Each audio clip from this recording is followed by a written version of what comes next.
Hey folks, and welcome to another episode of Crit Hit Reviews, with your host, Arlyeon.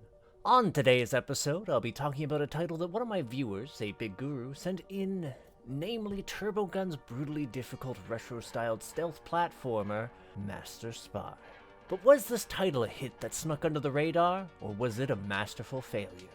Sometimes, in the world of industry, there are tasks that require finesse and discretion, where failure might threaten to topple the very balance of the world. For jobs like these, only a master will do, and you're the Master Spy, a talented infiltrator who weaves through the underworld like an urban specter. The best that money can buy? Man, this guy is affordable and accomplished. In any case, I found myself enjoying the premise for Master Spy a fair bit, and the plot development that occur over the course of its myriad cutscenes. There's a sort of anachronistic campiness inherent to the way it chooses to tell its story and portray its characters that I found incredibly charming. Enough so, in fact, that it motivated me to do all of the game's bonus levels when I heard that the reward for completing all of them is a vastly expanded ending sequence. And let me tell you, that ending is gold for just how overdramatic it is.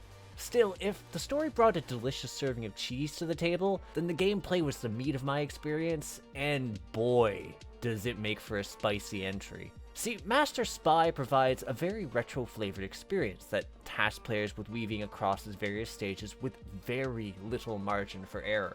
Its nature as a platformer certainly plays a part in this difficulty, as there's an ever-growing array of traps and torments to tangle with, all of them as lethal as the last. That said, it was undoubtedly due to the protagonist's dedication to stealth that I frequently found myself failing, given that even a passing glance from a guard or camera ends the level. And while you do have a nifty stealth jacket that you can activate to hide from guards, it majorly hampers your ability to move while it's activated, which can make platforming or dodging traps tricky. Frankly, once the game introduced segments where I had to rapidly swap between stealth to not stealth while in midair, I could literally feel my body temperature rising due to a gradually burgeoning rage. Learning there was a hidden double jump ability that forgoes height in favor of distance did help to some degree, but frankly, my initial experience was still incredibly brutal, if only because I had the gall of trying out Master Spy's hard mode, which is basically just normal mode but without checkpoints. A thought that now sends shivers down my spines given the scale of some of those later stages. Thankfully, you can change the difficulty on the fly in case you decide you're allergic to suffering, though you can never set yourself back up to hard mode after disabling it, short of starting a new game.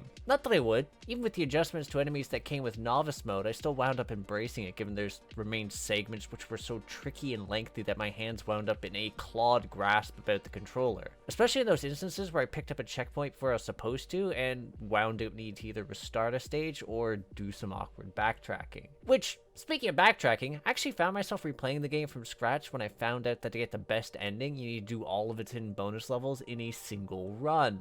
Hindsight being 2020, I probably could have just used the level select feature to scroll back to the first stage where I'd missed a bonus stage, but that would have been the wise course of action. In any case, once you know what you're looking for, they aren't the most difficult thing to find so long as you're patient, given that they're seen as distortions in the walls. Getting to them can be a problem, however, since they're often in trickier out-of-the-way spots, one of which may have caused the game to crash twice. It's fine. Third time's the charm.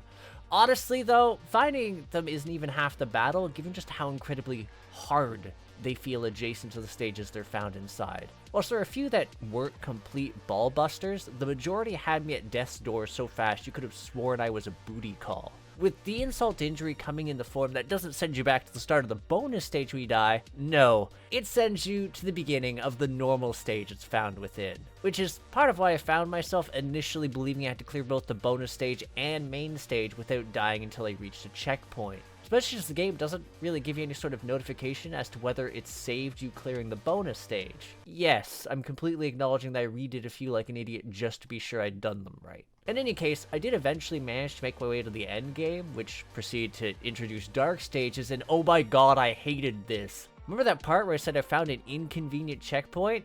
Yeah, that was here, because I couldn't see the mission critical keycard I just needed to find in the pitch black. When I discovered that rooms light up in a mildly epilepsy-inducing light pattern when you die, and then just refuse to restart, I actually found myself intentionally dying in every room in order to get a look at its contents and guard layouts. Yup, I wholeheartedly admit that this was a thing. Sue me. It's for this reason I dread the Blind Master difficulty mode, a mode I unlocked for clearing the game, which turns the entirety of the game on its highest difficulty mode and makes it dark. Just no. I refuse.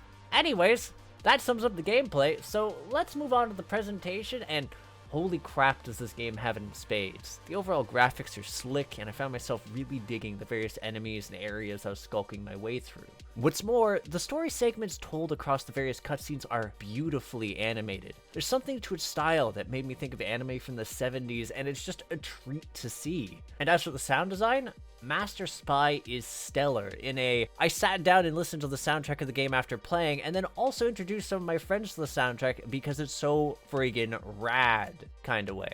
To the extent that if someone had told me these tunes have been leaked from a Hotline Miami sequel, I would have feasibly believed them. Which, yeah, that sums up the long form of my experiences with Master Spy, so let's get down to the skinny. Like I said earlier, I definitely appreciate the game's narrative chops and its aesthetic. It embraced what I felt was an intentionally campy presentation and provides something genuinely entertaining and solid. That said, I also have to acknowledge that it is mechanically one of the most brutal titles I've dived into recently. There's a sort of underlying viciousness to its design that made it diabolically difficult to master, and which frequently meant that success could be measured in split seconds, sometimes in jump inputs. That's not a bad thing per se, but there were definitely times I played where I could feel my patience and will to live incinerating into the ether. For those curious, there is a narrative mode where you can just skate through the game without having the ability to die, but eschewing that, it's brutal. Devastatingly so. I would actually be hard-pressed to recommend this to most people who weren't avid fans of hard-as-nail titles due to the sheer unrelenting difficulty, which is ultimately why this one rates as a fumble. It's good, it's solid, but yeah. Still, if you're craving something that's Nintendo hard and aren't afraid of potentially breaking your controller or keyboard in a rage, this really is a well-polished gem here. Anywho, thanks for tuning in. If you agree, disagree, or just have something to say to me, feel free to comment. If you have an interest in supporting my efforts to create new indie reviews, interviews, and gaming content, hit the subscribe button and the bell so you know when there's a new release. There's also a Discord, links in the description, so you can become a part of our community, the Crit Hit Cauldron, and yeah. With all that said, I'll catch you on the next episode of Crit Hit. Take care until then, folks.